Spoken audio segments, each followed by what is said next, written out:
நடந்தது என்று உலகம் முழுவதும் விரும்பப்படும் மனிதர்கள் அப்படின்னு ஒரு லிஸ்ட்டை நம்ம தயார் பண்ணோம்னா அதில் கட்டாயமா அன்னை தெரசா அவர்களுக்கு மிக முக்கியமான இடம் உண்டு. ஒரு கன்னியாஸ்திரியாக இருந்து அவர்கள் செய்த சேவைகளும் தொண்டுகளும் அவங்கள நோபல் பரிசு அப்படிங்கிற அளவுக்கு கொண்டு போச்சு. நம்ம சமூகத்துல கன்னியாஸ்திரிங்கிற பணியை ரொம்ப புனிதமான ஒரு விஷயமாக நம்ம பார்க்கணும். அப்படிப்பட்ட சூழல்ல கேரளாவில் இருக்கக்கூடிய ஒரு கன்னியாஸ்திரி எழுதின தன்னுடைய சுயசரிதை பல சர்ச்சைகளை உருவாக்கி இருக்கு. ஜெஸ்மி கேரளாவை சேர்ந்த கத்தோலிக்க கிறிஸ்தவ கன்னியாஸ்திரி. சமீப காலமாக கேரளா முழுவதும் பரபரப்பாக பேசப்படுபவர். காரணம், ஜெஸ்மி எழுதிய ஒரு புத்தகம். ஏழைகளுக்கு சேவை செய்ய வேண்டும், கடவுளுக்கு தொண்டாற்ற வேண்டும் என்று சிறு வயதிலேயே ஆசைப்பட்டார் ஜெஸ்மி. இதனால் தனது 17வது வயதில் திருச்சூர் கார்மல் சபையில் கன்னியாஸ்திரியாக சேர்ந்தார். ஆனால் மடத்தில் நடந்த பல சம்பவங்கள் തനക്ക് അതിർച്ചയെ ഏർപ്പെടുത്തിയதாக കൂറുகிறார் ജസ്മി. ഞാൻ വളരെയേറെ പ്രതീക്ഷയോടെയാണ് സന്യാസത്തിലേക്ക് വന്നത്. ഞാൻ പ്രതീക്ഷിച്ചിരുന്നത് എല്ലാവരും ഈശോയുടെ സ്നേഹിതരായി ഈശോയെ മാത്രം സ്നേഹിച്ച് ബൈബിളിന് അധിഷ്ഠിതമായി ഒരു ജീവിതം ജീവിക്കുകയായിരിക്കും എന്നാണ് ഞാൻ വിചാരിച്ചത്. പക്ഷെ ഞാൻ അകത്ത് കടന്നപ്പോൾ എല്ലാ തരത്തിലുള്ള കൊച്ചു കൊച്ചു കള്ളക്കളികളും സന്തോഷങ്ങളും സാധാരണ ഒരു സ്ത്രീ ജീവിക്കുന്ന പോലെയുള്ള ജീവിതങ്ങളും പലരിൽ നിന്ന് ഞാൻ കണ്ടപ്പോൾ ഞാൻ അത്ഭുതപ്പെട്ടു പോയി.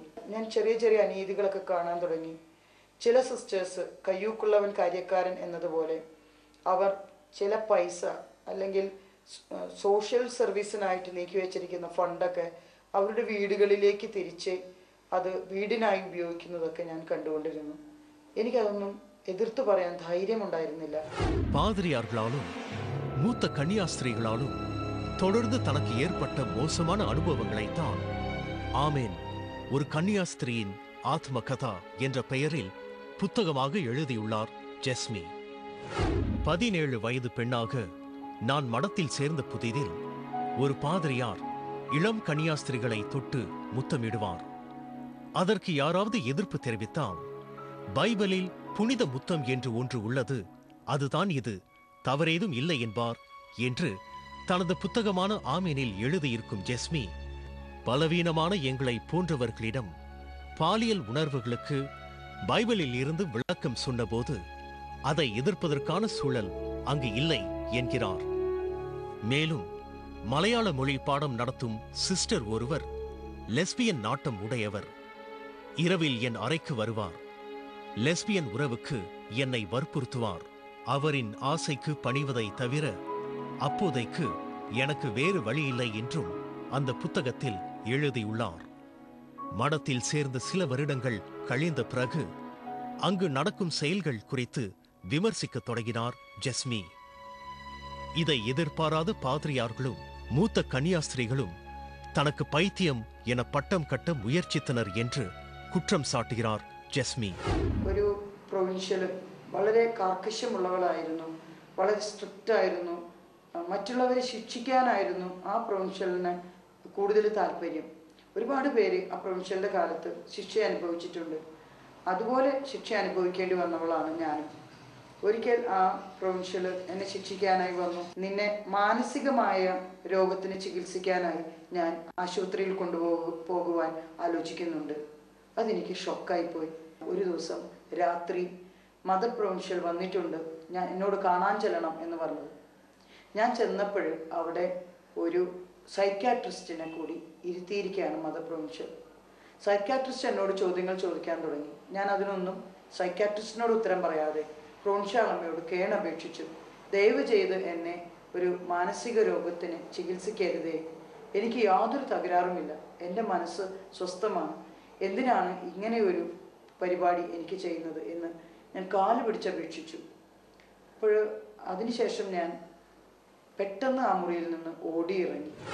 மிகவும் புனிதமாக மதிக்கப்படும் கன்னியாஸ்திரி பாதிரியார்கள் போன்றவர்களை குறித்து தனது புத்தகத்தில் ஜெஸ்மி முன்வைத்துள்ள குற்றச்சாட்டுகள் தான் இன்று கேரளம் முழுவதும் பரபரப்பாக பேசப்படுகிறது. ஜெஸ்மியை பத்தி பேசுறப்போ நமக்கு நினைவு கூறக்கூடிய இன்னொரு மனிதர் எழுத்தாளர் பாம். இவங்களும் கன்னியாஸ்திரியா இருந்து வெளியில வந்தவங்க தான். இவங்களும் கூட கன்னியாஸ்திரி வாழ்க்கையில் அவர்களுடைய அனுபவங்களை ஒரு புத்தகமாக எழுதியிருக்காங்க. காஞ்சிபுரம் மாவட்டம் உத்திரமேரூரைச் சேர்ந்தவர் கருக்கு பாமா.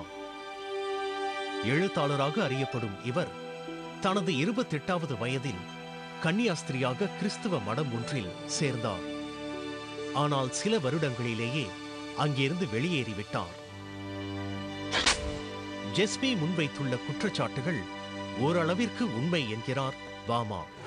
அவங்க சொல்ற விஷயங்கள் விஷயங்கள்ல ஓரளவுக்கு உண்மை இருக்குது. அந்த மாதிரி விஷயங்கள் நடக்கலை அப்படின்னு சொல்ல முடியாது. ஆனால் முழுக்க முழுக்க இது பொதுவாக எல்லா கன்னியர்களுக்கும் எல்லா துறவிகளுக்கும் இது நடக்கு அப்படின்னு சொல்லிட்டு நான் சொல்ல முடியாது. ஏன்னா ஒரு சில விதிவிலக்குகள் இருக்குது. இது இவங்க சொல்கிற இந்த அளவு எக்ஸ்ட்ரீம் நான் நினைக்கிறேன் விதிவிலக்குன்னு நினைக்கிறேன். நான் சேர்ந்தது ஆக்சுவலாக 28 வயசுக்கு மேலே தான். பெண்களுக்கு எனக்கு என்னாலான உதவி செய்ய முடியும் அப்படின்னு நினச்சேன். ஆனால் உள்ளே போன பிறகு தெரிஞ்சது அது முடியலை அப்படின்னு சொல்லிட்டு. இப்போ அங்கே இருக்கும் பொழுது இது போல் உளவியல் சிக்கல்கள் எனக்கும் தான் இருந்தது. ஒரு ஆணோட துணை அல்லது ஆணோட சேர்ந்த வாழ்க்கை அப்படிங்கிற ஒரு அதோட ஈர்ப்பு, அதை நம்ம இழந்துட்டு வந்திருக்கிறோம் அப்படிங்கிறதெல்லாம் ஒரு உச்சகட்ட நிலையிலெல்லாம் உணர முடிஞ்சது. அந்த ஒரு சந்தர்ப்பத்துக்காக இந்த ஒரு பெரிய வாழ்க்கையை, பெரிய ஒரு கனவை நான் இழந்துடக்கூடாது அப்படிங்கிறதுல நான் தீர்க்கமாக இருந்தேன். ஆனால் போகும்போது பார்த்தா நான் எதுக்காக போனேன்னா அதுவே என்னால் செய்ய முடியல. மக்கள்கிட்ட போக முடியல. ஜாதி வேறுபாடுகள் இதெல்லாம் பார்த்ததுக்கப்புறம் எதுக்காக வந்தோமோ அந்த நோக்கமே இல்லையே, அப்போ ஏன் நம்ம இங்கே இருக்கணும் அப்படின்னு சொல்லிட்டு நான் வெளியே வந்தேன். கன்னியாஸ்திரி ஜெஸ்மி எழுதின சுயசரிதை கிறிஸ்தவ மக்களிடையே ஒரு சலசலப்பை ஏற்படுத்தியிருக்கு. இது பத்தி சம்பந்தப்பட்டவங்க என்ன சொல்றாங்க? கத்தோலிக்க திருச்சபையிலோ அல்லது கிறிஸ்தவ திருச்சபைகளிலோ இருக்கிறவர்கள் வான் தேசத்திலிருந்து நேராக வந்து இறங்கியவர்கள் அல்ல. அவர்களும் மனிதர்கள் என்கின்ற வகையில் அவர்களிடமும் பலவீனங்கள், தவறுகள் இருக்க வாய்ப்பு உண்டு. ஜெஸ்மியினுடைய கேஸ்ல maybe all of us are prone to prejudice. எல்லாருமே ஒரு ப்ரெஜுடிஸுக்கு உட்பட்டவங்க. அமெரிக்காவில் 99 2005 வரை வந்த இது போன்ற குற்றச்சாட்டுகளை நான் கொஞ்சம் சிறப்பாக எடுத்து ஆய்வு செய்து பார்த்தேன். அங்க 95% வழக்குகள் ஒன்று பணம் பறிக்க வேண்டும், திருச்சபையிடம் பணம் பறிக்க வேண்டும் என்கின்ற நோக்கு, இன்னொன்று ஒரு விளம்பரத்திற்காக வந்தது, 3 ஒரு திட்டமிட்ட வகையிலே கத்தோலிக்க திருச்சபை மீது கரை பூச வேண்டும் என்கின்ற ஒரு நோக்கோடு செய்யப்பட்ட ஒன்று. எனவே இந்த மாதிரி வழக்குகள் வருகின்ற பொழுது ஒரு ப்ரெஜுடிஸ் ஒன்று இயல்பாகவே எனக்கு இருந்தது.